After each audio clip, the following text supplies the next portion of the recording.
Hello everyone. मेरी आज की कक्षा का विषय है पंचमा अक्षरों से संबंधित नियम।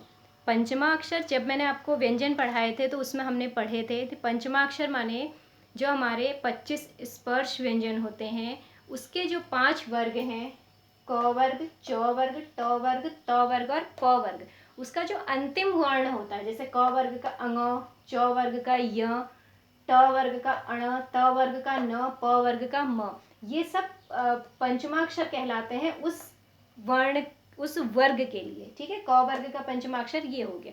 ठीक है, तो इनसे संबंधित कुछ नियम हैं, यानी हम हर जगह है इस को अंक की मात्रा के रूप में लिखते हैं, लेकिन हम उसको बोलते अलग अलग है। जैसे यहाँ पे हमने गंगा लिखा है, यहाँ पर अंक की मात्रा इसमें निकल के आती है बोलने में।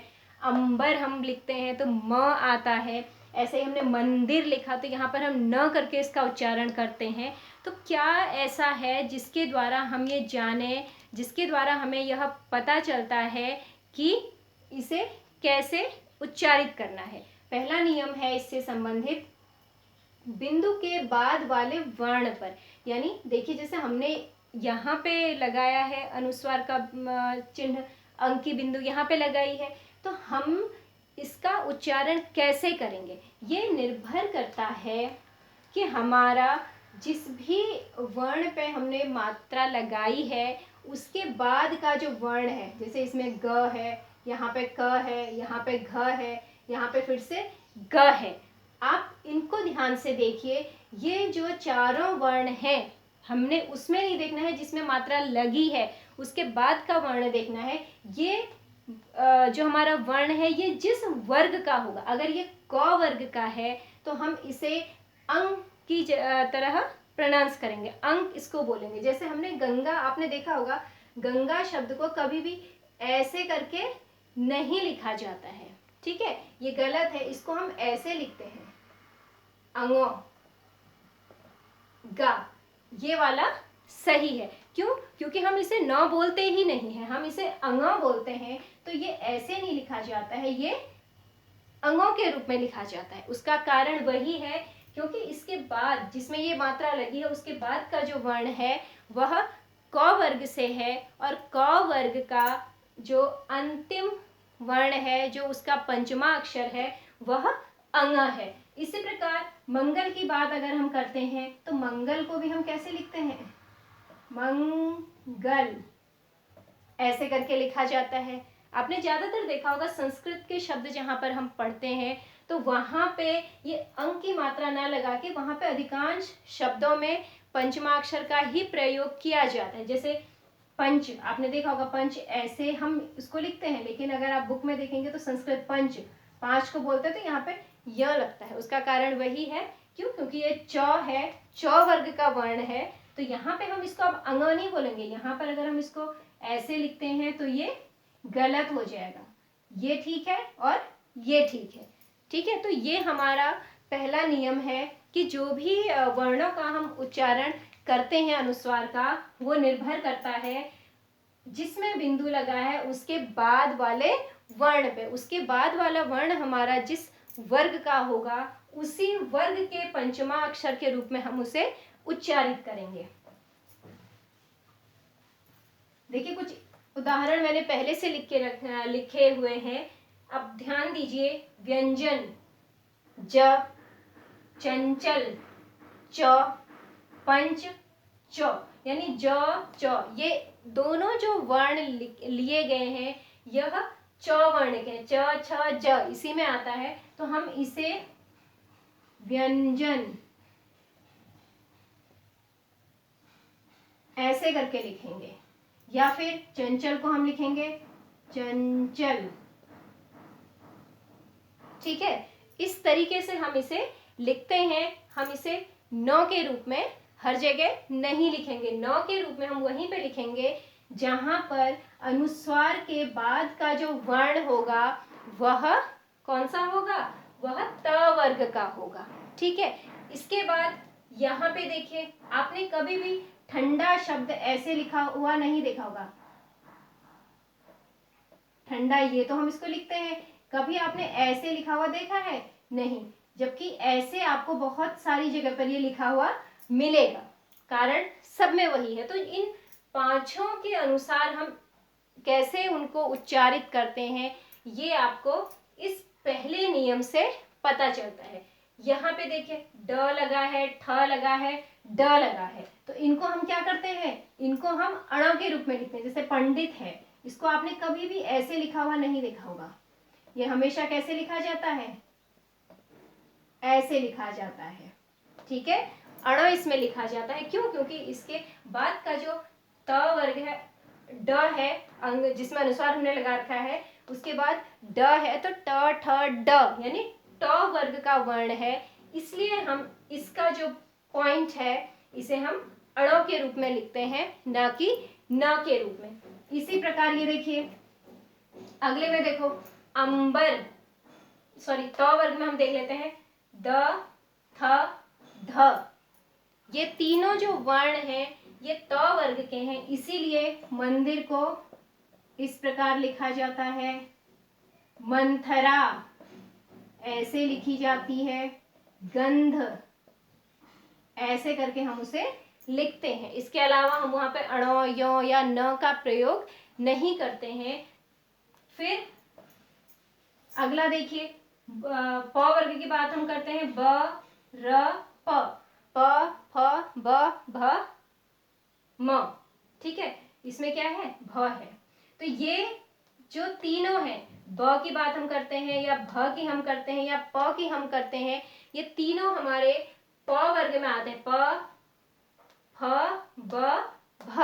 तो यहाँ पे अगर इसके पहले किसी वर्ण में हमने अनुस्वार, हमने ये बिंदु लगाया है, तो उस बिंदु का उच्चारण हम म की भांति करेंगे, अंबर,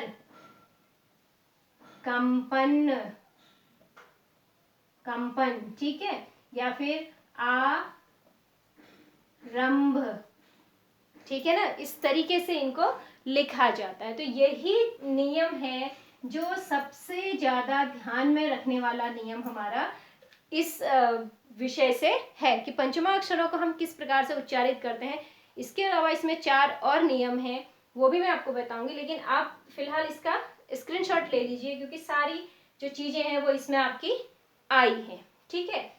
उसके बाद इसका जो दूसरा नियम है वह ये है कि यदि हमारे किसी भी शब्द में पंचमा अक्षर रिपीट होता है, यानी द्वितीय व्यंजन हम उसको पढ़ते हैं कि जहां पर एक व्यंजन 2 बार लिखा जाता है, वो द्वितीय व्यंजन कोई भी हो सकता है, लेकिन यहाँ पर हम किसी और व्यंजन की बात हम नहीं कर रहे हैं, ये हम सिर्फ पंचमा अक्षरों की बात करते हैं। जैसे म हमारा पंचमा अक्षर है, न हमारा पंचमा अक्षर है, इनकी बात हम करते हैं, इसके अलावा हम किसी और की बात नहीं करेंगे। द्वितीय व्यंजन कोई भी हो सकता है, ठीक है। तो यहाँ पे क्या होता है, अगर 2 पंचमा अक्षर इकट्ठे आते हैं, ठीक है, तो हम पहले वाले पंचमा अक्षर को बिंदु के रूप में नहीं लिख सकते हैं, वह हमें आधे वर्ण के रूप में ही लिखना होगा, ठीक है ना। यदि हमारे कोई भी पंचमा अक्षर रिपीट होते हैं, वो कंटिन्यू 2 बार आते हैं, तो उस परिस्थिति में पंचमा अक्षर को आधे वर्ण के रूप में ही लिखा जाता है, उसे हम क्या करते हैं, बिंदु के रूप में परिवर्तित नहीं करते हैं। ये 2 नियम हैं। इसके बाद के नियम में फिर यहाँ पे लिख रही हूँ, आप चाहे तो इसका स्क्रीनशॉट ले सकते हैं।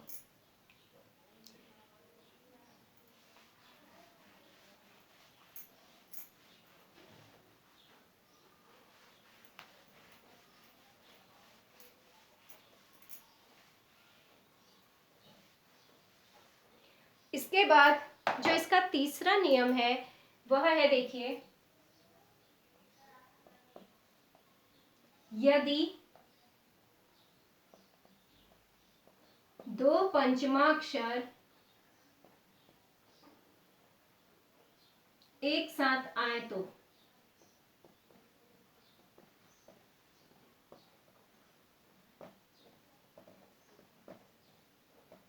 उसमें आधा वर्ण ही लिखा जाएगा।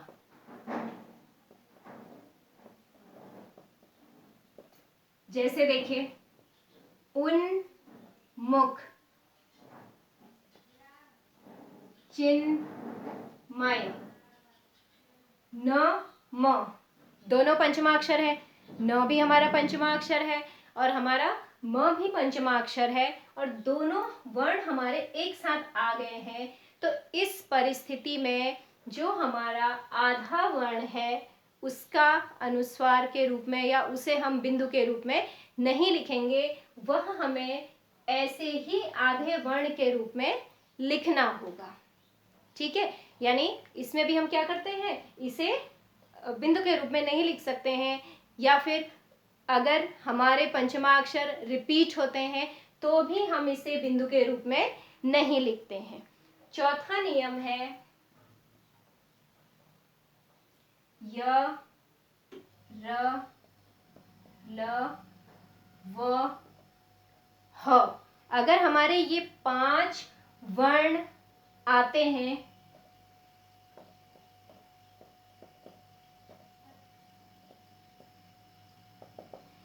यदि हमारे किसी शब्द में इन 5 वर्णों से पहले के, पहले भी लिख लीजिए इसमें,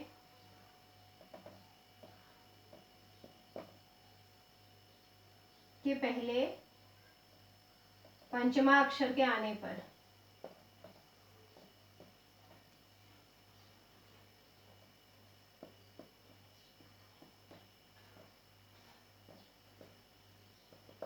देखिए, अगर हमारा पंचमाक्षर के बाद इन 5 में से कोई भी वर्ण आता है तब भी हम उस पंचमा अक्षर को आधे वर्ण के रूप में ही लिखते हैं। जैसे ये है हमारा कान्हा। ठीक है, आपने देखा होगा, आपने कहीं पर भी कान्हा शब्द को आधे न के रूप के अलावा दूसरे प्रकार से नहीं देखा होगा। ये शब्द आपने कहीं भी इसे ऐसे करके नहीं लिखा होगा। उसका कारण क्या है? उसका कारण यही है कि ह से पहले हमारा पंचमा अक्षर आया है तो हम इसे अनुस्वार के रूप में नहीं लिखते हैं, यह हमारा आधा वर्ण के रूप में ही लिखा जाएगा। अनुस्वार के रूप में नहीं लिखने का कारण क्या है? य का आना। इसी प्रकार के और शब्द हैं, देखिए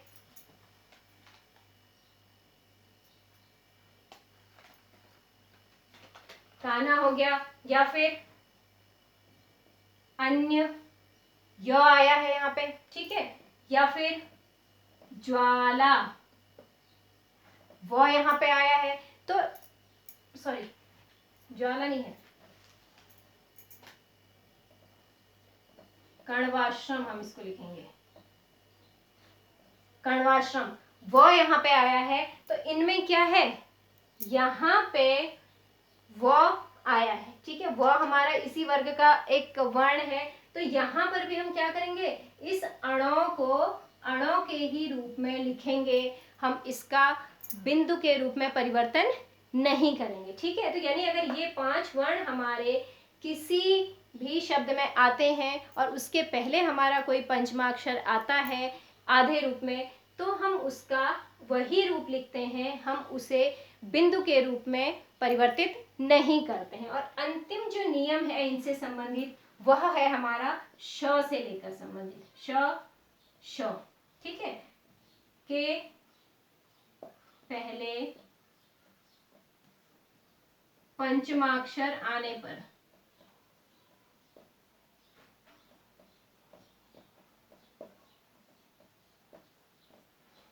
पर देखिए इसमें क्या होता है, अगर हमारा पंचमाक्षर के बाद स है या फिर श है तो इसमें हम क्या करते हैं? यहाँ पे हम इसे अनुस्वार के रूप में ही लिखते हैं। ठीक है, देखिए संसार, यहाँ पे स आया है तो हमने इसको अनुस्वार के रूप में ही यहाँ पे मान्य होता है। ये कंस आपने कभी भी आधा न करके नहीं लिखा होगा। वंश है, अंश है, ये क्या है? यहाँ पे हमारे अनुस्वार, इसको हम आधा न नहीं लिखेंगे।